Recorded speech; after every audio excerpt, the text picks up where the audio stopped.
The most popular podcasts that I seem to have are the ones that talk about photography as it applies to wildlife photography. So what I thought I'd do in this podcast is talk about four aspects that I think are quite common, and I think they're where people tend to make the most common mistakes when they are photographing wildlife. So I've definitely spoken about these aspects before, but sometimes it's good to hear about them again. And I'm also going to talk about them in the context of a trip I've recently made to Namibia, where I was photographing animals in the Etosha National Park. Now, if you don't know it, Etosha is essentially a salt plain, if you like. There is vegetation around, but it's a pretty harsh environment, and it's in many places sort of very white with salt. So my initial impression, to be honest, in certain locations was, okay, how do I make something of this? Because the kind of photographs I like to take and that I certainly think about when I think of wildlife involve a lot of greenery, so vegetation, trees, that kind of thing. And the animals are in there somewhere, or it might be savanna, grassy plains, lots of places for animals to hide, and that can create its own interest as well as its own challenges when it comes to wildlife photography. But shooting in Etosha is different because there isn't that contrast. I think that's the biggest thing. There isn't a great deal of contrast between the animal and the environment they're in, despite what I've already said. It's actually quite easy in many ways for the animals to blend in that environment. And to me, there's not so much for the eye to get a hold of. If you think about it, where there's a lot of forest, that's a very interesting environment to me. It's a place where your subject can be hidden partially or completely, pretty much, and you might have just an eye or a part of the animal showing. And you can play with that. And this is the whole point of the first aspect that I'm going to talk about, which is composition. And bad composition is something I've spoken about a lot because I think it's definitely one of the most common mistakes that people make. And where bad composition starts is people tend to slap their subject right in the center of the frame. So that's really boring in most cases. Not in every case. There are definitely situations where it's good to have the subject right in the middle of the frame. That you can use that in all sorts of ways. However, for most subjects, it's nice to have them off-center somewhere. So I've spoken about rule of thirds before. It's one of the common composition rules, if you like, that you can use, but it gives you a good place to start. And if you use the rule of thirds, that will immediately create some sort of interest in your photograph, because what you're then doing is starting to use space and creating empty space or negative space, some people call it. I don't like that phrase because to me there's nothing negative about it.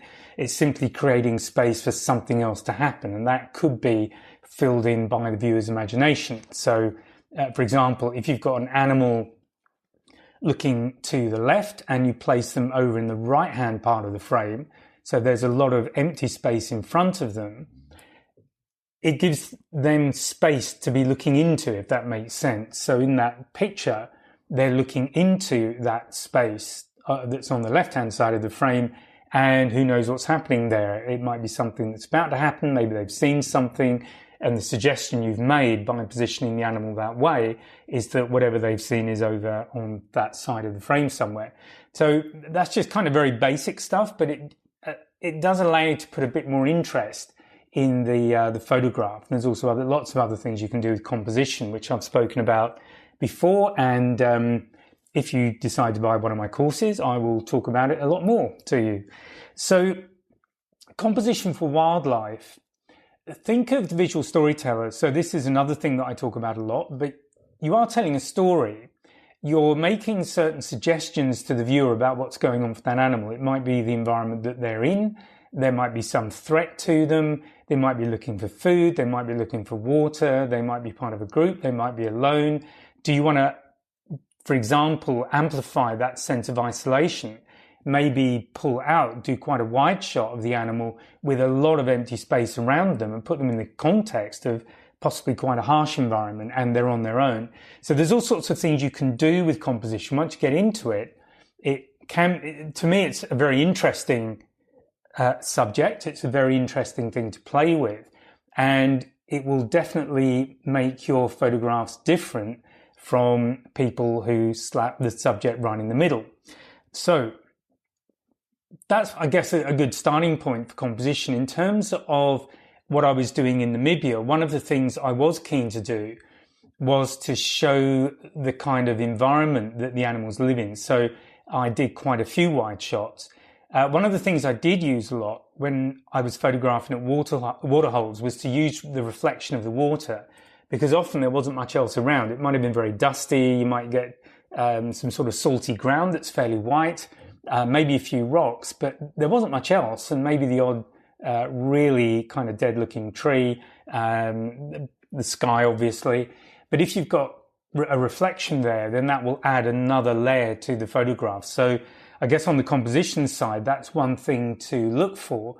Just other things in that environment that you can bring into the shot that will create a level of interest, just bring that shot alive. So I guess that's all I'm going to say on composition for now. It is a subject I could talk about quite a long time, but I won't.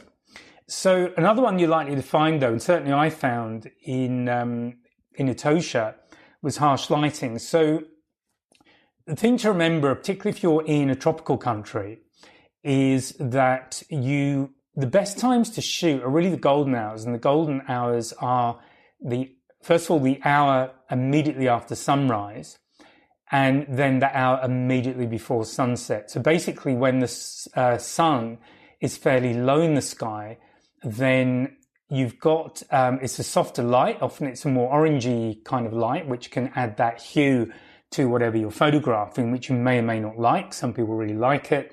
For others, it's a bit of a distraction, particularly if you want to get the true color of the animal. That can be a distraction. But certainly the time you don't really want to be shooting is middle of the day, when the sun is directly overhead. You get these very harsh light. It tends to burn out all of the colors. You basically see a lot of white things in a bright light, and maybe some sort of vague shapes in there. But it is quite a hard thing to photograph, and definitely when it comes to photographing animals at that time of day, it's definitely not ideal. One of the things, again, I like to try and get is to get down, and I've spoken about this before often, is get down to the eye level of the animal. The problem with that harsh lighting is often the eye is in shadow, so you can't make that contact. And as I've said many times again, the most powerful aspect of portraits, at least in my opinion, I could be wrong and you're welcome to argue with me, but the most important aspect of portraits to me is making that eye-to-eye connection with the subject. And obviously there's the old saying that the eyes are the windows to the soul. Whether you go for that or not, I think there's definitely a more powerful connection with the subject when you have that direct eye contact. So in harsh lighting, that is very difficult to achieve. You're certainly much more likely to get it at golden hour. So what do you do with photographs you've had to shoot in harsh lighting? Well, the chances are you're dealing with a level of overexposure, or you've got to be very careful with the exposure you're using to try and control the exposure. Anything that isn't overexposed is likely to be not that well defined anyway. So perhaps one way to use those images is to think about using them in black and white, taking the color out completely, and just experimenting with the contrast in the image to see if you can produce something that is a little bit different. Because on some occasions, I've found that I really struggle to get the color where I want it to be, where I feel it's right. And again, something I've said before, what I use as a guide when I'm looking at my color saturation and how vibrant I'm making everything, I try and get, if there's grass in the photograph, I'll try and get grass looking normal. What I think is normal looking grass anyway.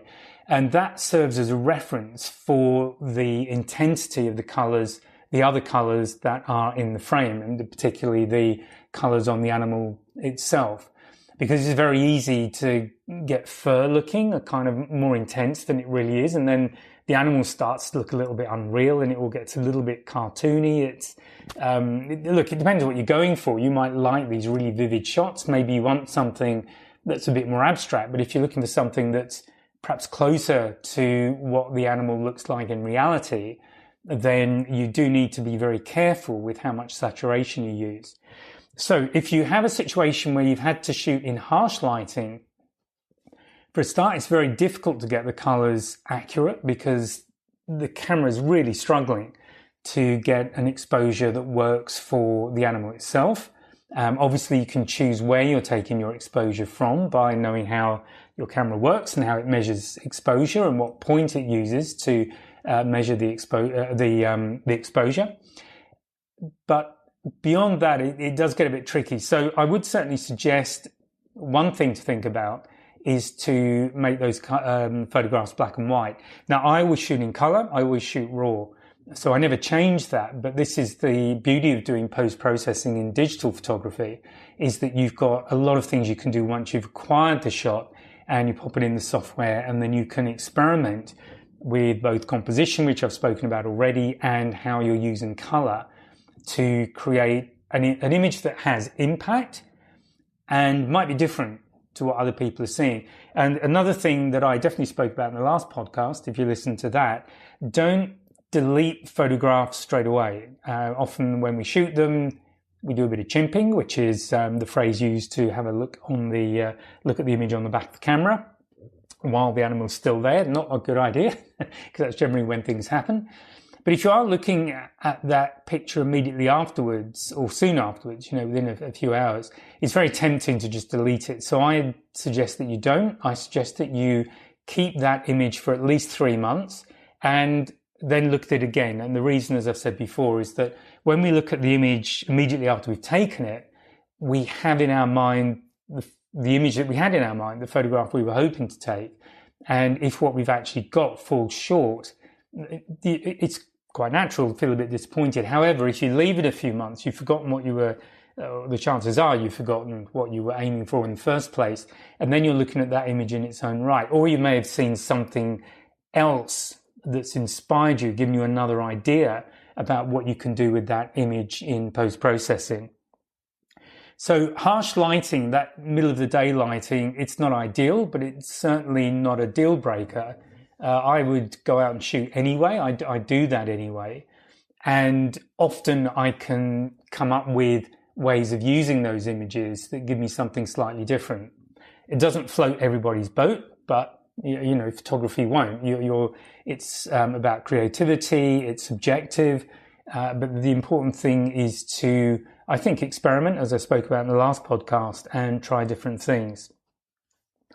Okay, so I've spoken about composition, I've spoken about harsh lighting. Another one I want to talk about is background. So a lot of people forget about the background. They get so fixated on the animal that they forget what's going on behind. And this isn't just in wildlife photography. I mean, any kind of photography, people tend to get blinkered and just look at the subject and forget to look at what else is in the frame, which is really one of the things that the visual storyteller idea is designed to eliminate, by getting you to look at the whole frame and evaluate everything that's in there and how does the background support your subject. So that's really relevant in this particular situation, because something I noticed in Ethiopia particularly is that for a lot of the animals, they actually blended in really well, which was great for them in terms of, I guess, not getting eaten by something, but not so handy for me as a photographer. So it does mean that you need to look at how you're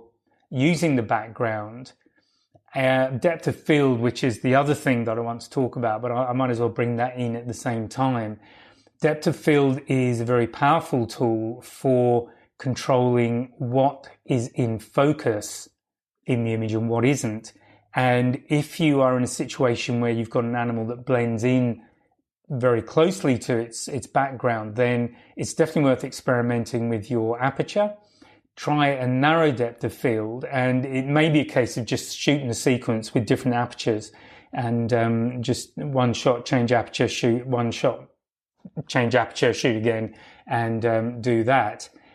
Hopefully, out of that, you'll get something where the depth of field really pulls the animal out of the background. If the background's going out of focus and your subject is sharp, then that's a great way of bringing it out of the background. So if you're using a large depth of field, you may well find that the animal doesn't particularly stand out. So one of the most important things, I think, when you're photographing anything is to have a clear subject.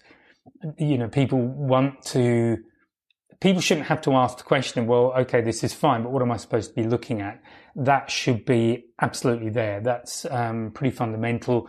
Again, going back to visual storytelling, you can't really have a story without a subject. So what's the subject? And how do you pull that subject out of the background? So I would definitely suggest that depth of field is one way of doing that. Other ways are to just look at how the scene is lit. If it's an animal that's moving and you've got areas of light and dark, can you capture it when the animal's face, or at least its eyes, are lit by natural light and everything else is in shadow? That's a way of pulling the animal out, or at least the eye. Again, we tend to look at the eyes. So that's another way of pulling the animal out of the background.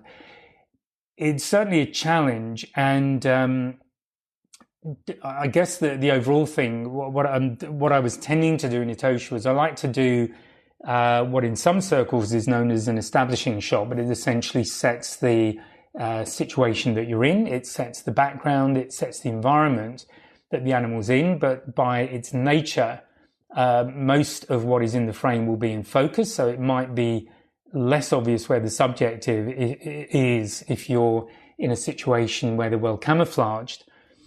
The thing then is to try and pull them out. So you might zoom in more. So again, look at how you can optically crop by zooming in. So using your optical zoom by physically changing the focal length. Use that to see if by using composition you can get the subject to stand out. Maybe have the subject much bigger in the frame. That would be one way of making it much easier to see what the subject is, and then maybe experiment with depth of field in that situation. But these are definitely problems that come up when you are working with wildlife. And obviously, as I've said, they happen for good reason. Animals have evolved to not be that visible. It's the whole point of camouflage. So as a photographer, we really have to be looking at all of the tools we have available to get good shots. So it's not only what we can do with our camera gear. If we've got a nice long zoom lens, that's great. We might be able to get in really tight and get some lovely shots. Or we can use things like I do with my EOS 5DS. I know I'm shooting a very big image, so that means that I can go to, I tend to use full optical zoom where I can. So 400mm is generally what I use. But beyond that, I can crop in even closer, get even closer by just cropping that large image. And it means I can still retain the detail and the sharpness of the subject, but I can actually get in probably, in effect, double my focal length when I'm shooting an animal that's some distance away. And I had this situation with a leopard drinking at a waterhole, and that was a really rare encounter anyway. So I definitely wanted to make the most of that, and I shot everything at 400mm. But I knew that once I'd got the shot, I could then crop in and get in much, much closer. So the final images that I've been using and that I've shared on some social media and with my Patreon group for sure is these kind of double zoomed in. So there's full optical zoom plus an effective digital zoom by cropping the full image and cropping down to get the detail of the animal. So two things you can use straight away to get close to the animal or create a more interesting photograph. So optical and digital zoom. As I've said, use depth of field, think about your composition, Maybe even just change your direction. Are you tending to shoot in landscape mode, so sort of horizontally? What if you spin the camera around and shoot in portrait mode? Look about how you're using the space around your subject. So I was talking about space right at the beginning of this podcast. It's a very important thing to understand, frankly. Once you start getting used to using space in your composition, you can then create some very atmospheric images, because you start to learn how much space, for example, to put in a shot. And again, if you don't know what I'm talking about, just try it out. So go practice somewhere, find a subject. It doesn't have to be an animal if you're just practicing. But find a subject where you can make it very large in the frame, and then kind of pull out and make it smaller in the frame. And then look, and then put the space in different places around that subject, maybe to the left, to the right, to the top, to the bottom. And even then recrop those images, maybe put your subject right in the corner, and look at the difference that makes to how that image feels. Look at the story, and maybe once you finish doing it, maybe leave them for a couple of weeks, just again to get that disconnect from doing the more technical thinking about what you're doing, and then going across to just looking at the image as an image in its own right. So this is all good practice. It's grist for the mill, really, because as you start to experiment with those things, and if you're not doing that already, I definitely recommend that you do. It starts to give you ideas about how to shoot when it comes to the crunch, when you are photographing wildlife, maybe on your vacation or trip for a lifetime, whatever it is. By the time you get there, you definitely need to know your camera, and you really need to have a handle on this stuff if you're going to get images that you really love. Even if you're going to crop them later, you've got to have an idea of what to shoot in order to get the best results. So key thing there would obviously be exposure. That's the thing that, if I'm going to get anything right, I mean, I like to get a sharp image, obviously, but exposure is pretty critical as well, because you can recover an underexposed or an overexposed photograph, but it depends on what you've got, what software you're using, but generally I wouldn't say more than a couple of stops either way. It starts to get really problematic, I think, once you go beyond that. So not only that you can pull the image out, I mean, I'm not saying you can't do that, but what you tend to get are a lot more artifacts coming out that require an awful lot of work to clean up, if you can clean them up. So that's just another thing to consider when you are doing your photography. So I guess just to recap, so the things I've spoken about here are, again, it's to do with things to think about, things you can practice before you go off and do your wildlife photography. So think about your composition. One of the things I use that I've spoken about before is back button focus.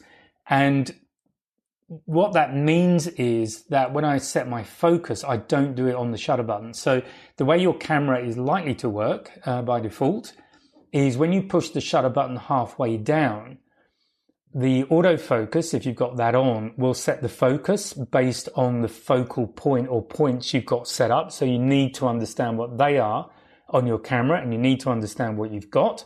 So I use a single autofocus point, and I generally stick it in the center of the frame, because I'm not going to be shooting my photo against that particular composition. But that is where I set my point, and then I don't use the shutter button to set my autofocus. I actually use one of the buttons on the back of the camera, and I do that by reprogramming that button. So again, depending on the camera you have, not all cameras will allow you to do this, but if you just have a look, see if you've got a back button focus or a way of reprogramming which button sets your AF point. Experiment with that. It does take a bit of practice to get used to, but I have it on both of the camera bodies I normally run with, so it's now become second nature to me, but I just find that much more useful, because once I've set the focal distance, if this is particularly important if you're in an environment where there's lots of things typically in front of your subject, and it might be behind as well, but as you're moving the focus. If the subject is relatively small in the frame, or for example, I was photographing ostriches and giraffes, and I'm trying to get the focal point on their head. And if I'm a little distance away, that is quite small in the frame initially when I'm just trying to set the focal point. So it's really easy to actually miss the head and shoot either something in the background or something else that's in the way. So it means the focal point is set on the wrong thing. And obviously you're then going to get a subject that's out of focus. So do have a think about that, but do get to know how your camera works on focus. And the same with the exposure. Generally that is also set when you press the shutter button halfway down. So you need to, again, look at how that works in practice on your camera and look at the options you have to set how the camera is setting the exposure. Is it taking the whole frame? Is it taking a part of the frame? Is it taking a particular point and using that point as that's the bit that has to be correctly exposed? Because that's what's going on one way or another, whether you know about it or not. That's what your camera's doing. All right, so I kind of went off. I sort of veered off course when I was doing the summary, but hopefully that's useful as well. It's definitely something I've spoken about. And again, it's stuff that I cover in detail in the courses. So as always, if any of this sounds like suddenly starting to sound like gibberish to you, hopefully it's not the way I'm explaining it, but if it doesn't make any sense, do please learn what those things mean. So knowing how your autofocus works, knowing how your exposure works, you really need to understand how they work on your camera, even if you only do it once so that you set the camera up so it's correct for how you like to shoot. I rarely change how I set the exposure on my camera and where I set the autofocus, because I know how the camera works and I know what works best for me. So it's one of those things I set up once and generally leave alone. It may involve diving into the menus, or you might have more of a summary, a quick access menu, which I do on the Canons by pressing the info button. So rather than pressing the menu button, I press the info and there's a summary there. And generally, certainly for the things I'm likely to change more regularly, that's where I go. But my AF points are certainly in that summary window. So these are things that you will not likely be changing very often, but you do need to get them set up correctly in the first place. And that's why this is important. So if you don't understand them and you don't want to take a course, then do please Google them for your camera model and see how to set them up. Usually there's quite a lot of useful stuff on the web anyway. But if the whole thing is sounding very confusing to you, then I do recommend that you just take a course that takes you from scratch. And in that way, yeah, you're going to hit things you already know, which is great, but it also means that you're going to hit other fundamentals that you might not know or you might have misunderstood. And this is maybe where I know for sure that's where some people have difficulty when they can't seem to get certain things to happen for them correctly. And it's because they've misunderstood how a certain aspect of the camera works, or a certain aspect of photography. So it's always good to occasionally just go back to basics and make sure you've got all the bases covered. Okay, so just to return to the summary, it's about composition. We looked at composition and how you can make the most of it, and also what contributes to getting things like sharp focus, correct exposure. Spoken about harsh lighting. So you might not have a choice, because a lot of mammals, for example, tend to hunt at twilight or at night. I mean, that's how mammals have evolved. So it's depending on what you're shooting with, it's pretty nigh on impossible to get good photographs at night.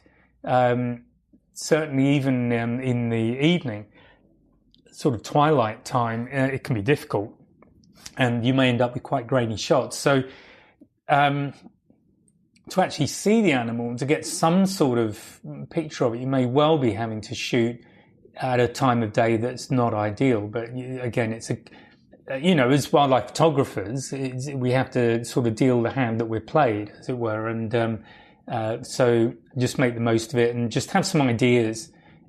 Think about ways you can use the photographs you're shooting using what's in front of you, and go from there. And then the final thing really was to talk about backgrounds. And first of all, think about them, look at them, think about how they support the subject. What's the story that you're telling?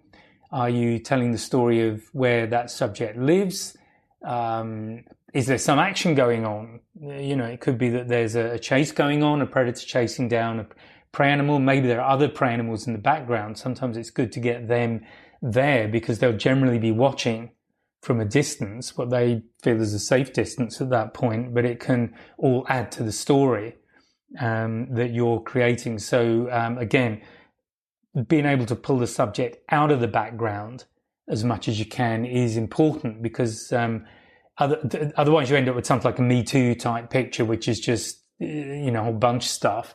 The viewer's trying to work out exactly what they're supposed to be looking at because everything's in focus, nothing's particularly standing out as a subject. So that becomes a so what picture. All right, so that, as I say, some thoughts there. Hope you found those useful, and I will speak to you again in the next podcast. So bye for now. Well, I hope you enjoyed that. Now, I just want to say thank you for tuning in and joining me in the Wildlife and Adventure Photography podcast. If you have enjoyed today's episode, please give me a like, a subscribe, maybe tell your friends, and by all means leave a comment. And if there is a subject you would like me to cover in the future, please let me know, and I'll be very happy to do my best. So thanks again for joining me, and I look forward to seeing you again next podcast. Bye for now.